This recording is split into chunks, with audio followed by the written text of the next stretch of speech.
Hello guys, welcome to the online platform. और hope आपको मेरे जितने भी वीडियोस मैंने बेसिक इलेक्ट्रिकल के बनाए हैं वो काफ़ी अच्छे लग रहे होंगे। और अगर आपने अभी तक मैग्नेटिक सर्किट और एसी सर्किट के जो भी वीडियोस मैंने बनाए हुए हैं उनको नहीं देखा है तो प्लीज़ प्लेलिस्ट में जाकर वहाँ पर आप अपने अकॉर्डिंग वीडियोस को देख सकते हैं। यहाँ से मैं स्टार्ट करने वाला हूँ डीसी सर्किट का बेसिक। ये लेक्चर नंबर 1 है जो कि प्रीवियस ईयर्स जो क्वेश्चंस आए हुए हैं उन पे बेस्ड मैंने ये वीडियो बनाया हुआ है और ये काफ़ी इम्पॉर्टेंट है। और सबसे पहला लेक्चर मैं यहाँ पर रिवीजन सीरीज़ का स्टार्ट कर रहा हूँ और इस वीडियो को लास्ट तक ध्यान से देखिएगा, इसमें बहुत ही इम्पॉर्टेंट इन्फॉर्मेशन आपको मिलने वाली है। यहाँ पर जो लैंग्वेज का इशू है, लैंग्वेज यहाँ पर मैंने बहुत इस्तेमाल की हुई है। जो लिखी हुई लैंग्वेज है वो इंग्लिश है, लेकिन जो मैंने समझाया हुआ है वो पूरा हिंदी में समझाया हुआ है। तो प्लीज़ वीडियो को लास्ट तक देखिएगा। अगर आप अभी तक आपने चैनल को सब्सक्राइब नहीं किया हुआ है तो प्लीज़ सब्सक्राइब कर लीजिएगा, क्योंकि आने वाले टाइम में इसी तरह के वीडियो आपको मिलते रहेंगे। यहाँ पर मैं स्टार्ट करने वाला हूँ डीसी सर्किट के बारे में। डीसी सर्किट क्या होता है? डीसी का मतलब ही होता है डायरेक्ट करंट। डीसी का मतलब होता है डायरेक्ट करंट। अगर जहाँ पर मैंने एसी सर्किट पढ़ाया हुआ है वहाँ पर मैंने आपको एसी और डीसी के बीच में डिफरेंस भी बताया हुआ है। एसी सर्किट वो सर्किट होते हैं जहाँ पर करंट की वैल्यू का मैग्नीट्यूड और जो उसका मैग्नीट्यूड और डायरेक्शन दोनों चेंज होती रहती है। लेकिन डीसी सर्किट एक ऐसा सर्किट होता है जहाँ पर करंट की value through out the time क्या रहती है? कांस्टेंट रहती है, एक नियत रहती है। इस तरह से देखिएगा, इसकी वैल्यू हमेशा क्या रहेगी? कांस्टेंट रहेगी। ऐसे सर्किट्स को हम लोग बोलते हैं डीसी सर्किट्स या दिष्ट धारा परिपथ। ठीक है, तो सबसे पहले मैं बिल्कुल बेसिक से स्टार्ट करता हूँ। कुछ सिंबल आपको बना के दिखाता हूँ। यहाँ पर सबसे पहले ये जो आपका सिंबल आपके सामने बना हुआ है, ये सिंबल रेजिस्टेंस का है। इसको आर से डिनोट करते हैं, इसको रेजिस्टेंस कहते हैं या फिर प्रतिरोध कहा जाता है। इसका काम क्या होता है? अगर किसी भी सर्किट में करंट फ्लो हो रही है तो उसको अपोज करने का काम जो है वो रेजिस्टेंस करता है। और इसकी जो यूनिट होती है वो ओम्स होती है और सिंबल के फॉर्म में इसको इस तरह से हम लोग डिनोट करते हैं। ओम का सिंबल कुछ इस तरह से होता है। अगला बात करते हैं, ये जो सिंबल आपके सामने बना हुआ है ये एक वोल्टेज सोर्स का सिंबल है। ये इसको या तो आप इस तरह से रिप्रेजेंट कर सकते हैं या नीचे वाले, इन दोनों में आप किसी भी तरह से इसको रिप्रेजेंट कर सकते हैं। वोल्टेज सोर्स में 2 टर्मिनल होते हैं, एक पॉजिटिव टर्मिनल होता है और एक नेगेटिव टर्मिनल होता है। अभी मैं थोड़ी देर बाद आपको जब पोटेंशियल डिफरेंस की डेफिनेशन बताऊंगा तब मैं आपको बताऊंगा इस पॉजिटिव और नेगेटिव का मतलब क्या होता है, रियल मीनिंग क्या होता है पॉजिटिव और नेगेटिव का। तो यहाँ पर सबसे पहले तो वोल्टेज सोर्स इसको कहा जाता है। वोल्टेज सोर्स का मतलब होता है यहाँ पर वोल्टेज स्रोत भी कहते हैं इसको, और इसकी यूनिट हमेशा वोल्ट्स में नापी जाती है। इसका मात्रक जो होता है वो वोल्ट्स होता है। तीसरा जो यहाँ पर है इसको धारा स्रोत कहा जाता है या करंट सोर्स कहा जाता है। करंट सोर्स का सिंबल कुछ इस तरह से होता है। अगर यहाँ पर एरो इधर कुछ इस तरह से बना हुआ है, अगर एरो ऐसे बना हुआ है इसका मतलब करंट ए टू बी जा रही है, और अगर इसमें एरो ऐसे बना हुआ है तो इसका मतलब करंट जो है वो बी टू ए जा रही है। इसको बोलते हैं करंट सोर्स। और इसकी बट नेचुरल जो यूनिट होगी वो क्या होगी? एम्पियर्स में होगी। अब मैं आपको कुछ जो इलेक्ट्रिकल इंजीनियरिंग में जो भी बेसिक यूनिट्स हैं वो मैं बताने जा रहा हूँ कि कौन कौन सी बेसिक यूनिट आपकी यूज़ होने वाली हैं। चार्ज की जो यूनिट होती है वो कूलम में नापी जाती है। करंट हमेशा एम्पियर में लेते हैं। वोल्टेज को वोल्ट में लेते हैं। टाइम को हमेशा सेकेंड में लिया जाता है। पावर यानी कि शक्ति को हम लोग वाट्स में नापते हैं और एनर्जी को हम लोग नापते हैं जूल्स में। ये पेपर में कभी कभी पूछ लिया जाता है मात्रक के बारे में। अब यहाँ पर कुछ कन्वर्जन्स हैं जो कि आपको न्यूमेरिकल में काफ़ी हेल्प करने वाले हैं। यहाँ पर अगर मिली कहीं पर लिखा हुआ है, मिली को स्मॉल m से डिनोट करते हैं, इसका मतलब 10⁻³ होता है।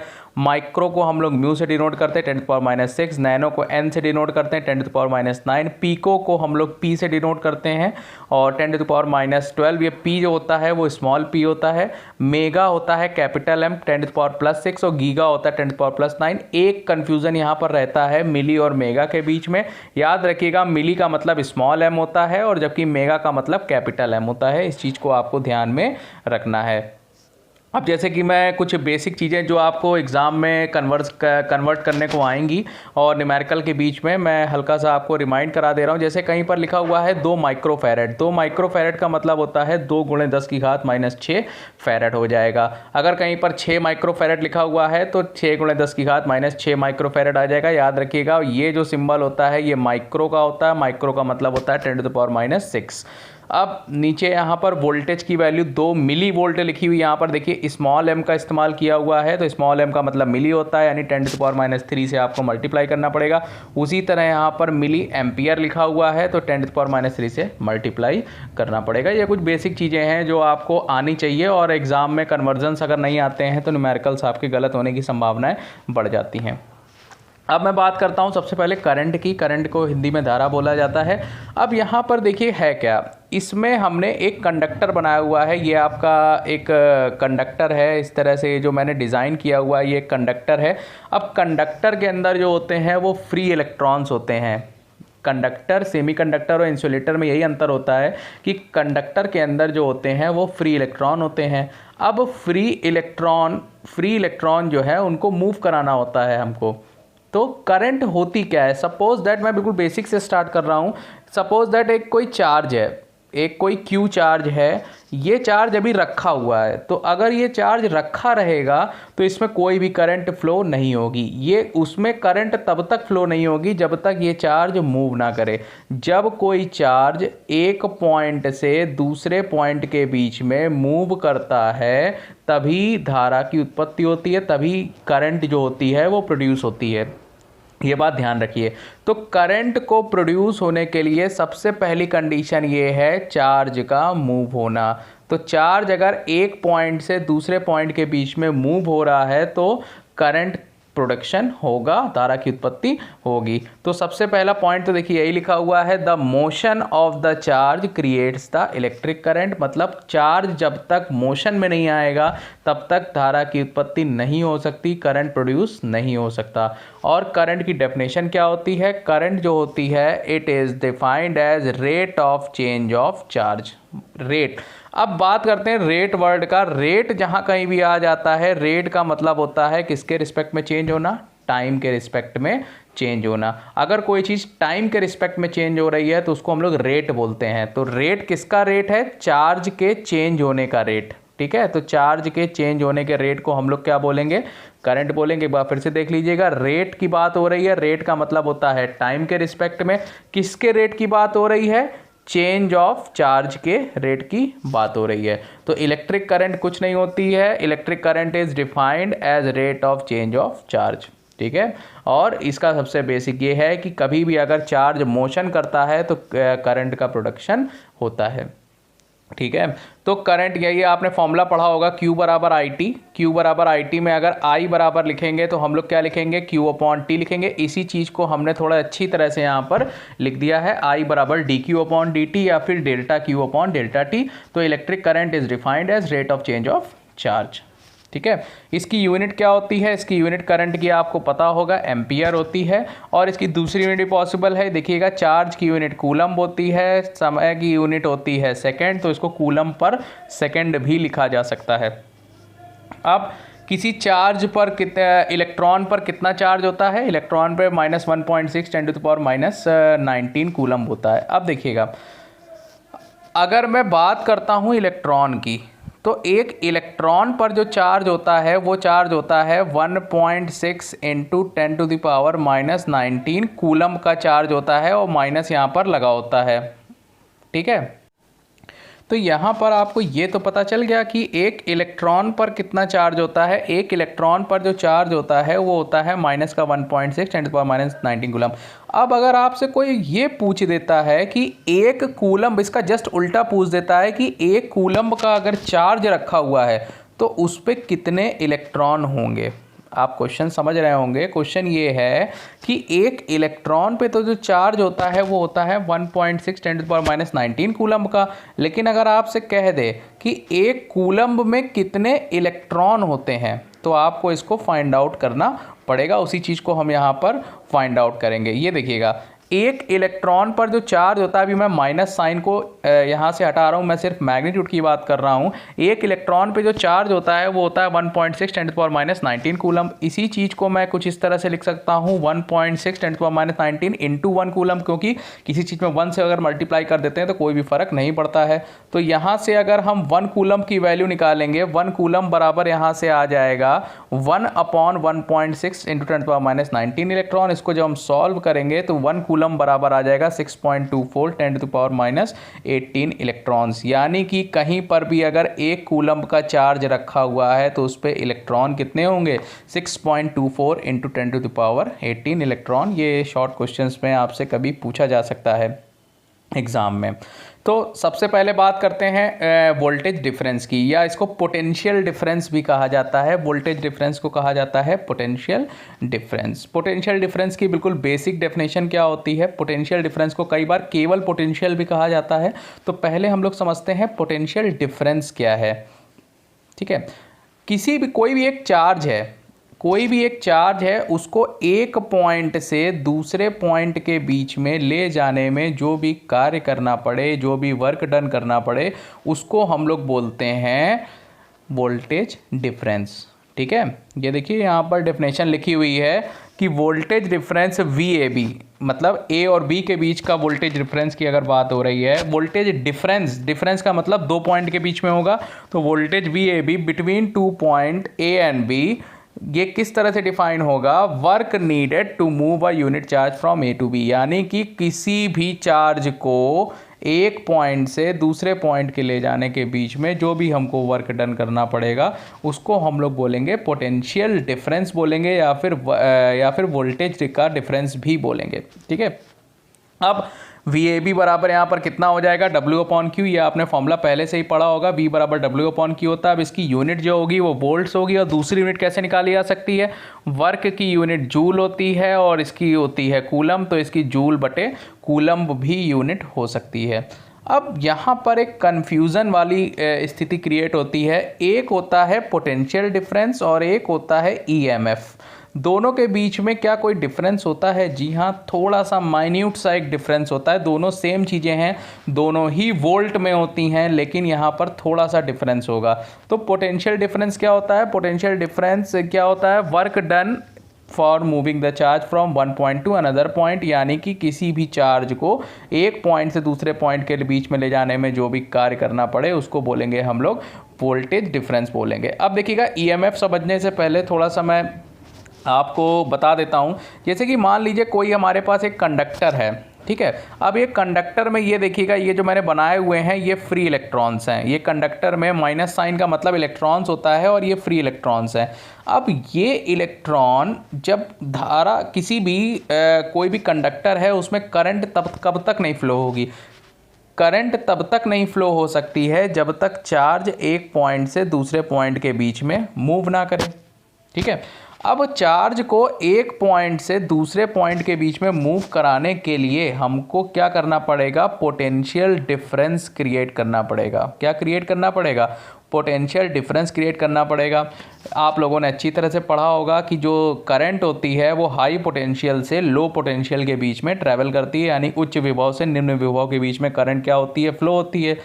तो यहाँ पर फिर से मैं बता दे रहा हूँ बिल्कुल बेसिक से। यहाँ पर ये देखिए इलेक्ट्रॉन है, यहाँ पर इलेक्ट्रॉन है। इलेक्ट्रॉनों को मूव कराने के लिए यहाँ पर अगर आपको करंट की उत्पत्ति करनी है, करंट को प्रोड्यूस करवाना है, तो करंट तब तक प्रोड्यूस नहीं होगी जब तक ये इलेक्ट्रॉन क्या ना हो? मूव ना हो। और ये इलेक्ट्रॉन तब मूव होना स्टार्ट होंगे जब यहाँ पर क्या होगा? पोटेंशियल डिफरेंस क्रिएट होगा, यानी विभवांतर क्रिएट होगा। और ये जो विभवांतर होगा, ये A और B पॉइंट के बीच का विभवांतर जो क्रिएट करने का काम करता है, वो कौन करता है? ये बैटरी करती है।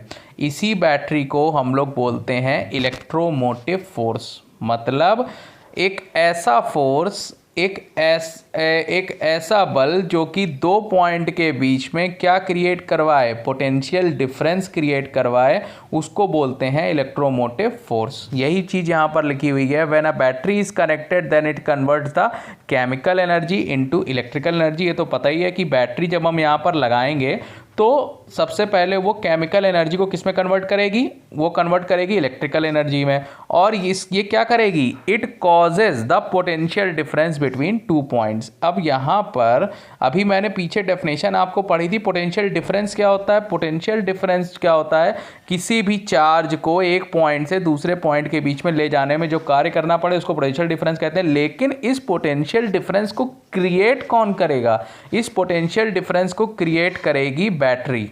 इस पोटेंशियल डिफरेंस को क्रिएट कौन करेगा, बैटरी। और बैटरी का जो वोल्टेज होगा उसी को हम लोग क्या बोलेंगे, ईएमएफ बोलतेंगे।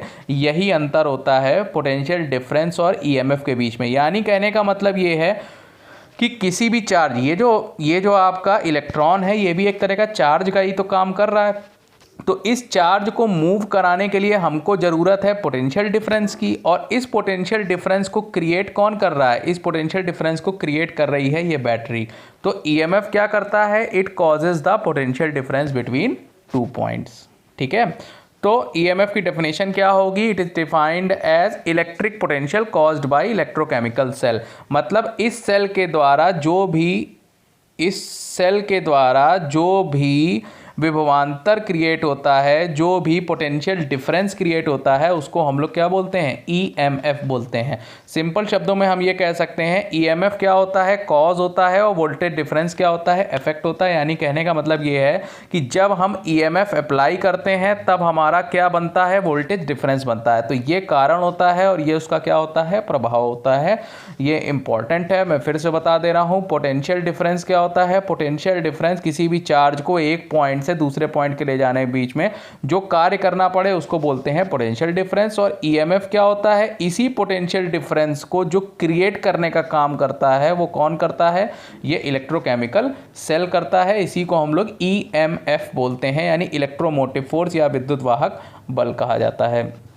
अब बात करते हैं एनर्जी। एनर्जी का पता है आपको कि ये बहुत बेसिक डेफिनेशन है, कैपेसिटी टू डू वर्क, यानी कार्य करने की क्षमता को हम लोग क्या कहते हैं, ऊर्जा कहते हैं। और इसकी यूनिट जो होती है वो जूल्स होती है।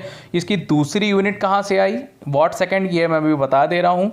देखिएगा, एनर्जी का जो फॉर्मूला होता है, एनर्जी बराबर होती है पावर इंटू टाइम होता है। पावर की जो यूनिट होती है वो वॉट होती है और टाइम की जो यूनिट होती है वो क्या होती है, सेकंड होती है। तो कहीं पर भी अगर आपका जूल लिखा हो या वॉट सेकंड लिखा हो, दोनों ही किसके मात्रक होते हैं, एनर्जी के मात्रक होते हैं। अब यहाँ पर एक क्वेश्चन पूछा जाता है जो कि बहुत ज़्यादा इम्पॉर्टेंट है। ये इम्पॉर्टेंट है कि किलोवाट आवर और जूल में क्या संबंध होता है, किलोवाट आवर और जूल में क्या मतलब रिलेशनशिप होती है।